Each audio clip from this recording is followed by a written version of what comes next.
Hello everyone.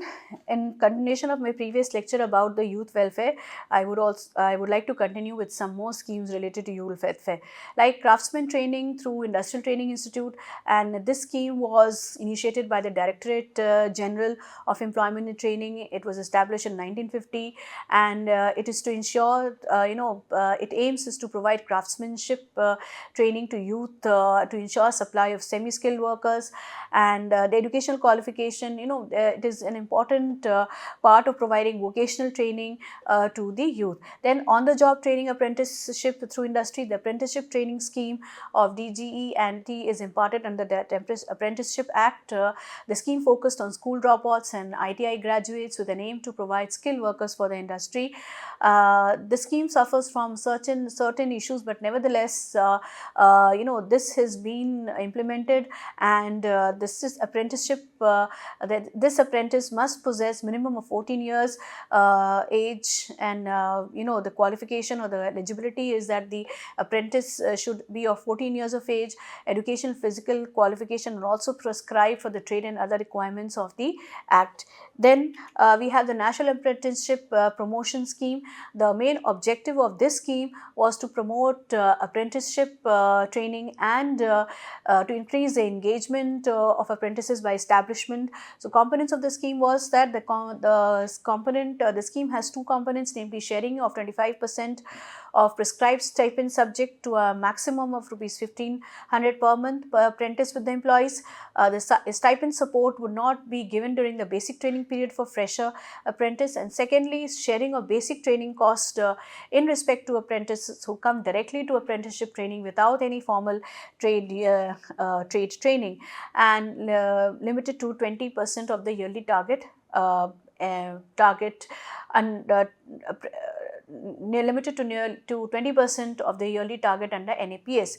Then Startup India, the government has launched the Startup India program on 16 January 2016 with the objective of supporting entrepreneurs, building a robust startup ecosystem and transforming India into a country of job creators instead of job seekers. So Department for Promotion of Industry and Internal Trade, Ministry of Commerce and Industry act as a nodal department for coordinating the efforts of all central departments and state governments in carrying this plan forward. Okay, then you have Rashtriya Kishor Swasthya Karyakram. In order to ensure the holistic development of adolescent population, the Ministry of Health and Family Welfare launched Rashtriya Kishor Swasthya Karyakram in 2014, and the program expands the scope of adolescent health program in India. Besides sexual and reproductive health, it includes in its ambit nutrition, injuries and violence, including gender-based violence, non-communicable diseases, mental health and substance misuse. There has been a paradigm shift from clinic-based services to promotion and prevention and reaching adolescents in their own environment, such as schools, families, communities. And there are various other interventions under this scheme, like community and school-based intervention, where peer education program, then weekly iron folic supplementation program, and scheme for promotion of menstrual hygiene among adolescent girls.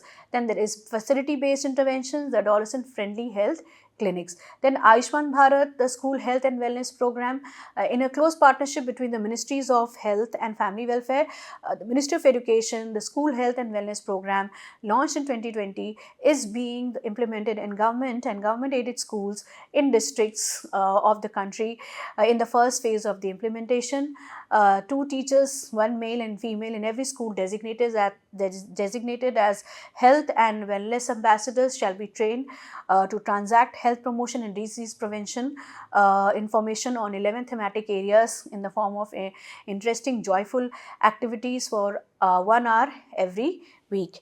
Then we have Make in India program. The Make in India initiative was launched in 25th September 2014 to create a conducive environment for investment. It is aimed at fostering innovation, building world-class infrastructure, and making India a hub for manufacturing, design, and innovation. It was one of the first vocal for local initiative that showcased India's manufacturing prowess to the world. And since its launch, Make in India has made significant achievement. Is now focusing on 27 sectors under Make in India plan. Then we have quality education to youth. National Education Policy of 2020 is the first education policy which aims to address the growing developmental imperatives of the country. The policy proposes the revision and revamping of all aspects of education structure, including its regulation and governance, to create a new system that is aligned with the aspirational goals of 21st century education, including sustainable development. Goal 4, while building upon India's traditions and value system.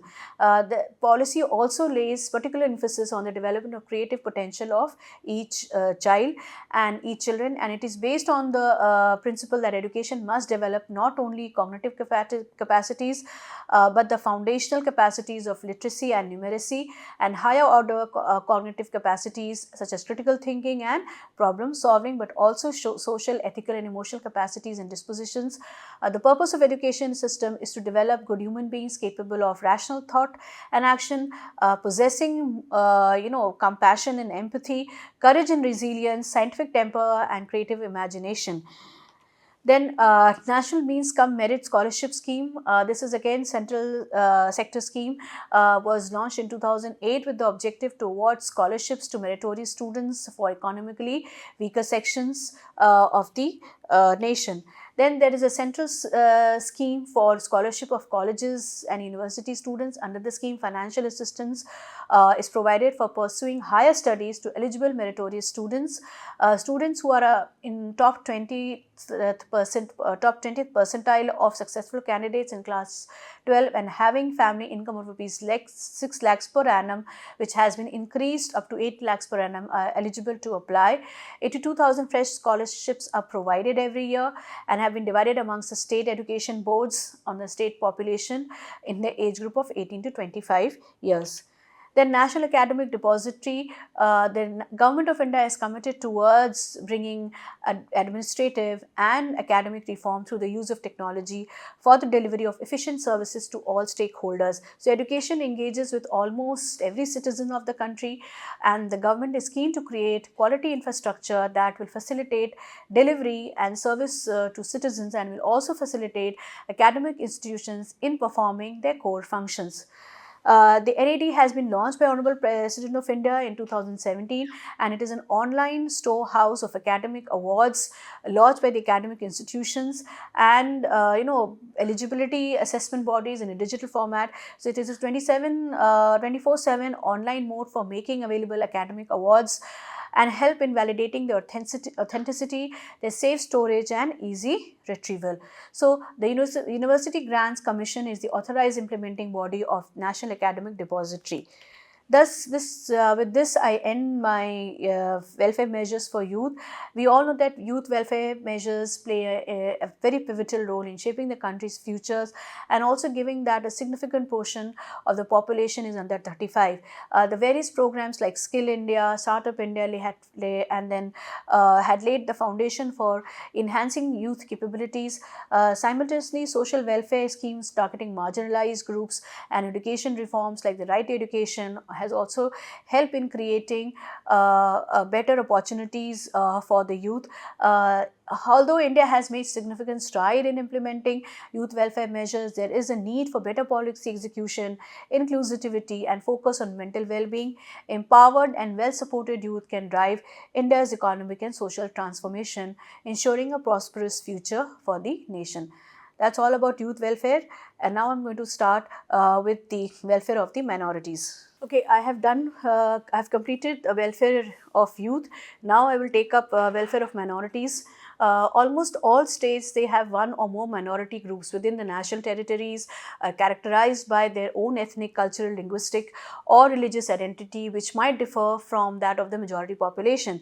But nevertheless, harmonious relationship of one minority with the other and between the minorities and majorities is a great asset to any multi-ethnic and multicultural diversity of global society, particularly especially if a country like ours, India, So it is of prime importance that each citizen has respect for individuals' identity, meeting their aspirations of national, ethnic, cultural, religious, and linguistics groups, and ensuring the rights of persons belonging to minorities, acknowledges the dignity and quality of education and quality of all and equality of all individuals. So India being a very vibrant mosaic of culture, religion, and ethnicities, where diversity is celebrated as a hallmark of its identity. Ensuring the welfare of minority community remains a cornerstone of India's socio-political framework, and recognizing the needs for equitable development and safeguarding of rights. The Indian Constitution and subsequent policies, they have established mechanisms to promote the welfare of minorities. And despite these efforts, however, challenges persist, requiring continued focus and innovation in policy making.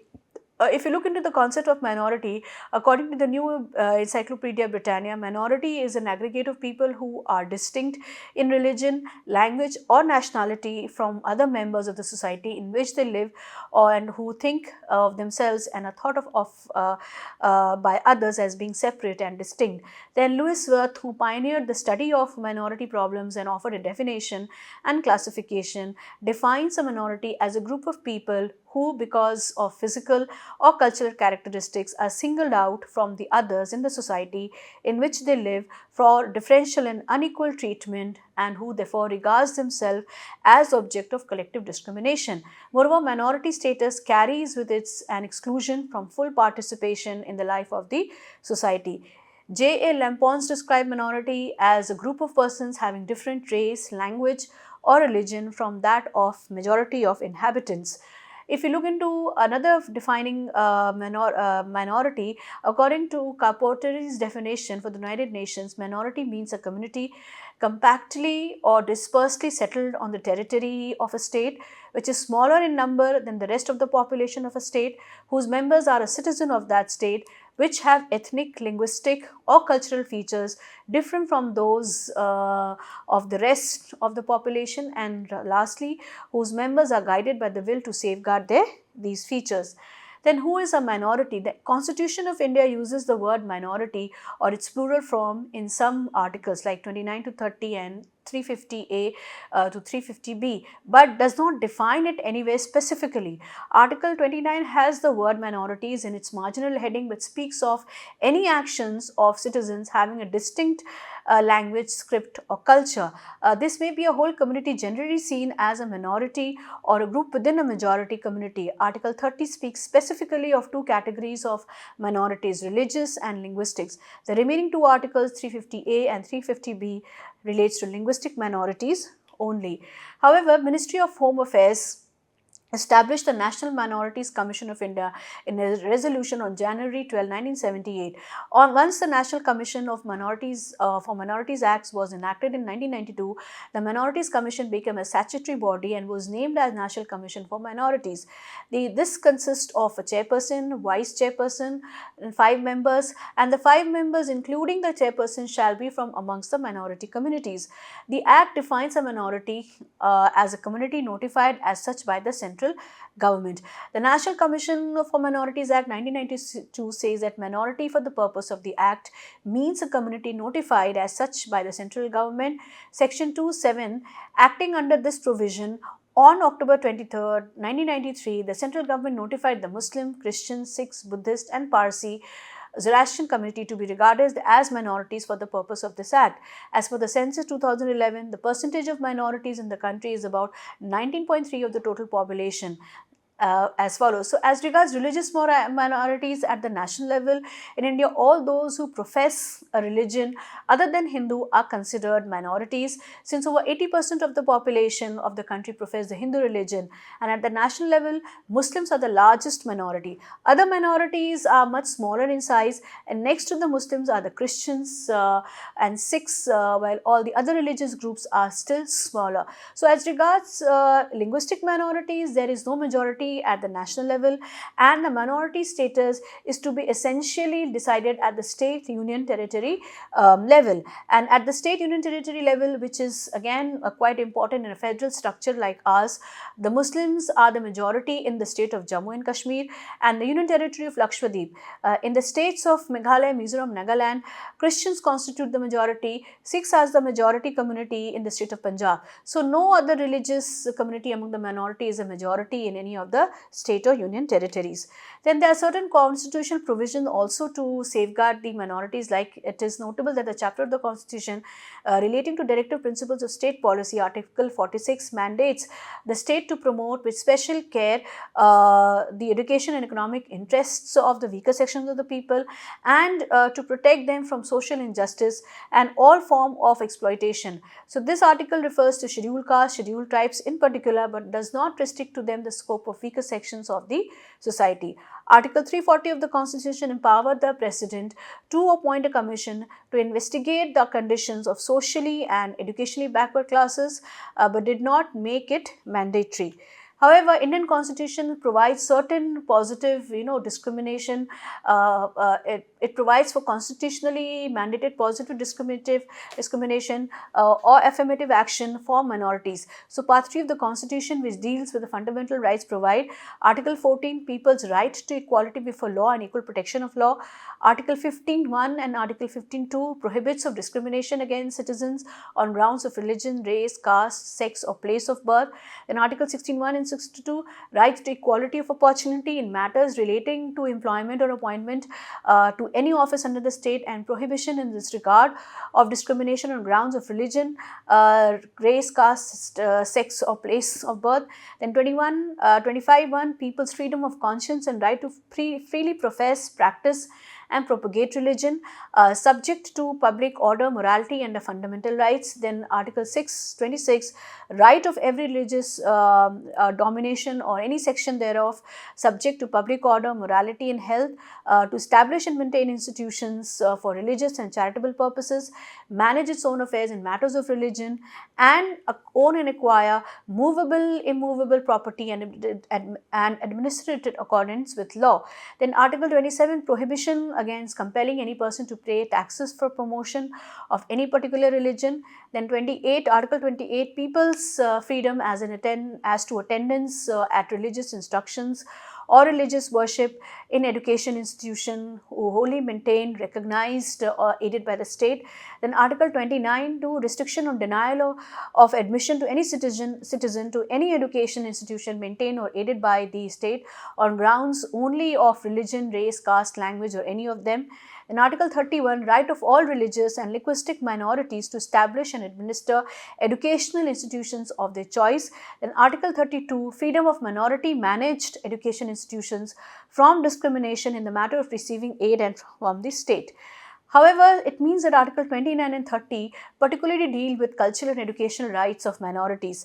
29 provides that any section of the citizen residing in the territory of India or any part thereof having a distinct language, script, or culture of its own shall have the right to conserve the same, and no citizen shall be denied admission to any education institutions maintained by the state or receiving aid out of the state funds on grounds only of religion, race, caste, language, or any of them.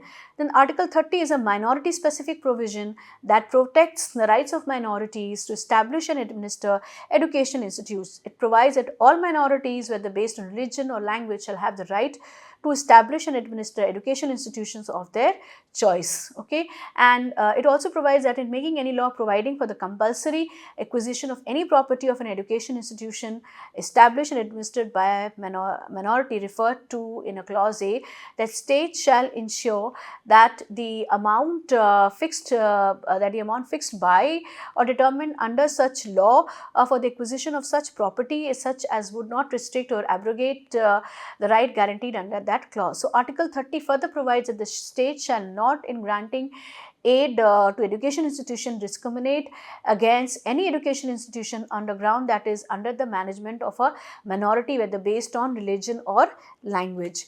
Then Article 29 and 30 have been grouped together under a common head, and which has already been spoken about. And then Article 350B, originally the Constitution of India did not make any provisions respect to the special office for linguistic minorities in India. However, the 7th Constitutional Amendment Act 1956 inserted Article 350B in the Constitution, and it provides for a special office for linguistic minorities appointed by the President of India. It would be the duty of the special officer to investigate all matters relating to the safeguards provided for linguistic minorities under the Constitution. Currently, the linguistic minorities in India are identified on a state-wise basis, thus determined by the state government, where religious minorities in India are determined by the central government. Supreme Court has dismissed a plea seeking guidelines to identify and define religious minorities in every state to protect their cultural interests. The petition sought to recognize Hindus as minorities in the states where they are low in population. Then there is a legal framework also. The legislation such as the Protection of Civil Rights Act 1995, formerly known as the Untouchability Offences Act, and the Scheduled Caste and Scheduled Tribe Prevention Act, Prevention of Atrocities Act 1989, has been enacted by the central government to protect persons belonging to Scheduled Caste and Scheduled Tribes from untouchability, discrimination, humiliation. So, no legislation of similar nature exists for minorities, though it may be argued that unlike the latter Act, viz. The Scheduled Caste and Scheduled Tribes Prevention of Atrocities Act 1989, the former Act, viz. The Protection of Civil Rights Act 1955, is applicable across the board to all cases of untouchability related offences regardless of religion. So, therefore, if a scheduled caste converts to Islam or Christianity is subjected to untouchability, the perpetrators of the offences may be proceeded against under the provision of this Act. However, no precise information is available in regard to the Act being invoked to protect a person of a minority community. The National Commission for Minorities, with a view to evaluating policies and progress and development of minorities, monitoring the working of safeguards provided to them under the Constitution and laws, the central government had constituted a non-statutory Ministry of Commission 1978, and in 1992 the National Commission for Minorities Act was enacted to provide for constitution of a statutory commission, and this commission was set up in 1993. The functions are evaluating the progress of the development of minorities in the union and the state, monitoring the working of safeguards provided in the Constitution and in laws enacted by the Parliament and the state legislatures, making recommendations for effective implementation of safeguards for the protection of the interests of minorities by the central government or the state government, and looking into specific complaints regarding deprivation of rights and safeguards of the minorities and taking up such matters with the appropriate authorities, then causing studies to be undertaken into problems arising out of any discrimination against minorities and recommend measures for their removal, conducting studies, research and analysis on the issues relating to socio-economic and education development, and then suggesting appropriate measures and making periodic or special reports to the central government. Then the National Commission for Minority Educational Institution Act of 2000, this was enacted to constitute a commission charged with the responsibilities of advising the central government or any state government or any matters relating to education of minorities that may be referred to it, looking to specific complaints regarding deprivation or violation of rights of minorities, is to establish and administer education institutions of their choice, deciding on any dispute relating to affiliation to a scheduled university, and reporting its findings to the central government for implementation. And this act was extensively amended in 2006, inter alia empowering the commission to inquire suo motu or in a petition presented to it by any minority education institutions into complaints regarding deprivation or violation of rights of minorities, to establish and administer an education institution of its choice and dispute. Then there were certain government schemes for empowering the minorities. The Ministry of Minority Affairs have implemented various schemes. These schemes are as follows. Under the educational empowerment, there is scholarship schemes, Maulana Azad National Fellowship Scheme.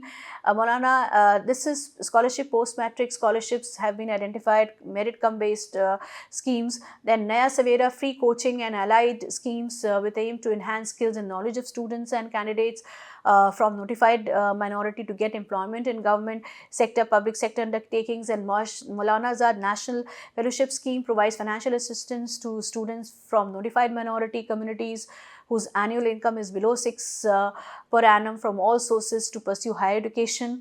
Then Udnai Udan, which is support for notified students of Minority India on clearing prelims conducted by the Union Public Service Commission, then State Public Service Commission. Then Padho Pardesh scheme is there, which is an interest-based subsidy on education loans for overseas studies in technical and professional courses. Then between 2014 and 18, around 300,000 students from minority communities have benefited from the affirmation schemes relating to education empowerment. Then bridge course for madrasa students and school dropouts by Aligarh Muslim University, Aligarh and Jamia Millia, New Delhi under Nai Manzil scheme.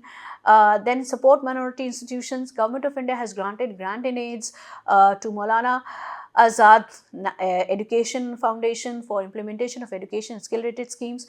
Then equity to National Minorities Development and Finance Corporation for providing loans at concessional interest rates to minorities for self-employment and income generation activities. Then pre-matric scholarship, post-matric scholarship, which is a centrally sponsored scheme.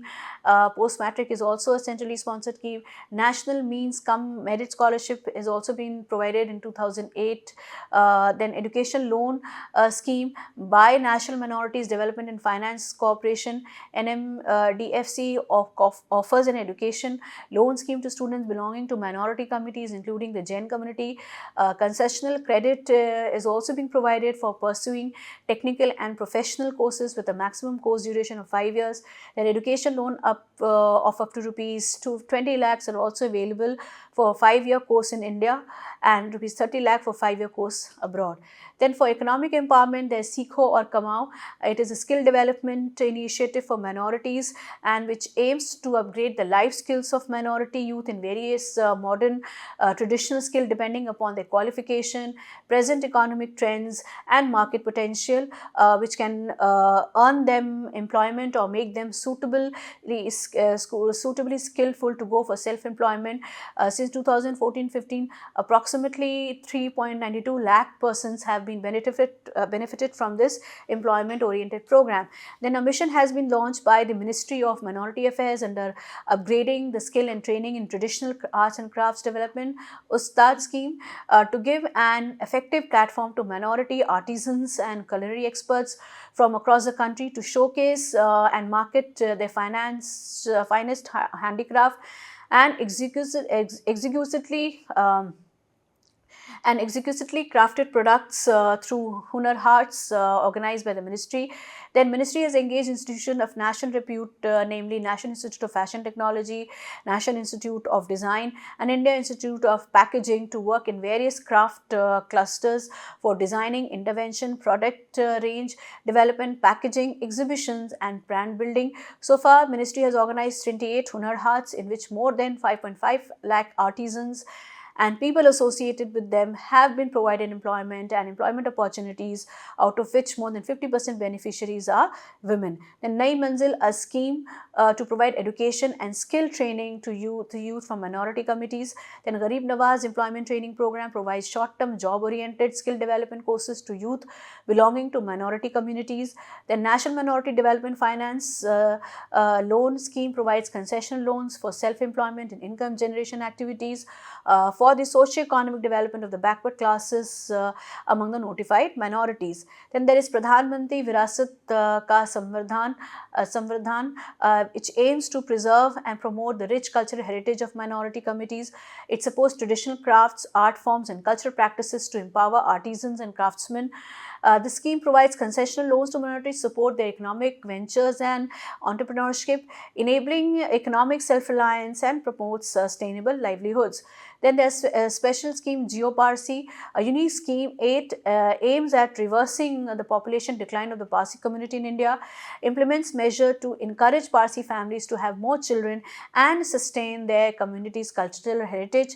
Then there is Qaumi Waqf Board Taraqqiyati scheme and Shahri Waqfi Sampatti Vikas Yojana, which focuses on the development and utilization of Waqf properties for the welfare of minority communities, and it enhances infrastructure and facilities in Waqf properties to serve the community better. Then there is Pradhan Mantri Jan Vikas Karyakram.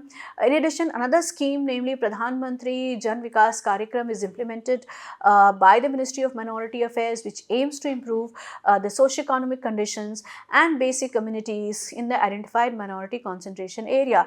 The major projects approved under this Karyakram are in the sectors of education, health and skill, and include residential schools, school buildings, hostel, degree colleges, IIT, polytechnics, smart classrooms, Sadbhav Mandaps, health centers, skill centers, sports facilities, drinking water facilities, sanitation facilities, etc. In the last 7 years under the Pradhan Mantri Jan Vikas Karyakram, more than 43,000 basic infrastructure projects have been created, such as residential schools, new schools, college hostels, community centers, common service centers, and IITIs, polytechnics, girls hostels, and Hunar class have been identified in the minority concentrated areas across the country. Then there's special needs also, Hamari Dharohar scheme, which is to preserve rich heritage of minority communities under the overall concept of Indian culture. So Swachh Vidyalaya is a scheme under which schools, institution that does not have the facility of toilets in the premises are provided grants to construct the separate toilet blocks for girls and boys. Then other affirmative actions have been taken for the welfare of minorities, like it is a major step towards women empowerment. The Parliament on 30th July 2019 passed the Muslim Bill, Women Protection of Rights on Marriage, Bill 9 2019, to abolish the practice of triple talaq, thereby extending gender justice and gender equality to Muslim women. Then the Citizenship Amendment Act 2019, enacted on December 12, 2019, provides for expedited consideration for Indian citizenship to certain persecuted religious minorities such as Hindu, Sikh, Buddhist, Jain, Parsi and Christians communities from Pakistan, Afghanistan and Bangladesh, which are already India, so that the basic human rights are met. There had been a lot of provisions for the welfare of the minorities, but there has a long way to go. Like we have to look into a multifaceted approach by strengthening education, enhanced investment in minority-dominated schools, targeted scholarship and vocational training can bridge educational gaps and empower the community, promoting a more robust economic inclusion, expanding access to credit and fostering entrepreneurship can also uplift minority communities economically. Tailored employment programs should be emphasized in minority concentrated regions. Then reducing social inequalities, efforts should be made to combat discrimination through awareness campaign, legal mechanisms and community dialogue, which are crucial for fostering inclusivity. Then monitoring and accountability, establishing robust mechanism for monitoring welfare schemes and ensuring transparency in their implementation will improve outcomes. And lastly, encouraging grassroots participations involving community leaders and organizations in planning and executing welfare programs, which should ensure that initiatives are sensitive to the specific needs of minorities. And lastly, minority welfare, the welfare of minorities is integral to fostering a just, equitable and a harmonious society. And in a country as diverse as India, ensuring the upliftment and inclusion of minority communities is just not a constitutional mandate, but also a moral responsibility amongst the people. A progress in this area reflects a nation's commitment to its founding principles of justice, liberty, equality and fraternity. While various policies and initiatives have significantly improved the socio-economic conditions of minorities, challenges such as inequities, discrimination, regional disparities remain. So addressing these issues requires sustained political will, efficient implementation of welfare schemes and active participation from both government as well as civil societies. So ultimately, the welfare of minorities is not merely about enhancing the quality of life, but it is about strengthening the fabric of the nation itself, a society which empowers its marginalized sections, thrive on unity, mutual respect and collective growth, paving the way for a brighter, more inclusive future for all. So it is a reflection of the nation's commitment to justice, equality and inclusivity. And although significant strides have been made, the journey towards ensuring that minority communities thrive alongst the majority population is ongoing. So we need to address that. There are certain challenges which requires persistent addressing persistent challenges and fostering a climate of mutual respect and cooperation. Thus, it can uphold its, then it can be called as, or it can be said that India can uphold its promise of unity in diversity and build a more inclusive society. Thank you everyone. That's all about the lecture. Thank you everyone.